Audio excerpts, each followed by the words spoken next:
তো জিয়াউর রহমান বিএনপির জন্য একটা অ্যাসেট ফ্রম দিস পার্সপেক্টিভ যে হি ওয়াজ এ ম্যান যে মিলিটারি থেকে আইসা উনি গণতন্ত্র তৈরি করলেন।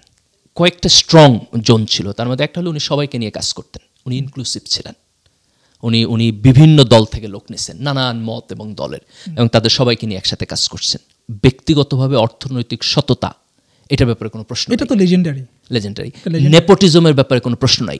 আমাদের বাংলাদেশে কেউ চিনেও না জিয়াউর রহমানের ভাই বোনকে।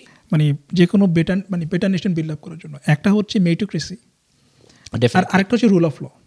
রুল অফ ল নিয়ে আমি হয়তো বলতে পারবো না, জিয়াউর রহমানের ওই সময়কার ডেটা আমার কাছে নাই, বাট মেরিটোক্রেসি জিনিসটা হচ্ছে জিয়াউর রহমান বাংলাদেশে প্রথমে as a state leader, as a leader of the state, head of the state, উনি যে এটাকে প্রমোট করে গেছেন, ইনস্টিটিউশনালাইজ করে গেছেন, ডেফিনেটলি এইটার তো ভুরি ভুরি এক্সাম্পল আমরা দেখি, অনেক এক্সাম্পল। জামাতের সেকেন্ড স্ট্রেংথ হলো যে জামাত তুলনামূলকভাবে অনেক অর্গানাইজড পলিটিক্যাল পার্টি, যেহেতু জামাতের ইন্টারনাল সিস্টেম হচ্ছে কিছুটা ক্যাডার বেসড বামপন্থী সংগঠনের মতো।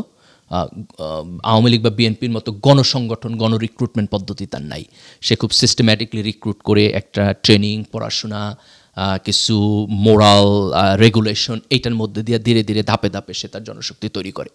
তার ফলে জামাত অনেক বেশি অর্গানাইজড পলিটিক্যাল পার্টি। আরেকটা জামাতের স্ট্রেংথ হলো যে জুলাইয়ের গণ অভ্যুত্থানের মধ্যে যেই আধিপত্যবাদ বিরোধী, ভারত বিরোধী যেই একটা রাইটিস্ট মেন্টালিটি, সেন্টার রাইটের যে পলিটিক্স, অতীতে বিএনপি সেন্টার রাইট পলিটিক্স করছে, জামাতও এটার পার্ট ছিল, জামাত বিএনপি 4 দল ঐক্য জোটের মধ্যে ছিল। এই অ্যাডভান্টেজ যেরকম বিএনপিরও আছে, এই অ্যাডভান্টেজ জামাত ইসলামেরও আছে।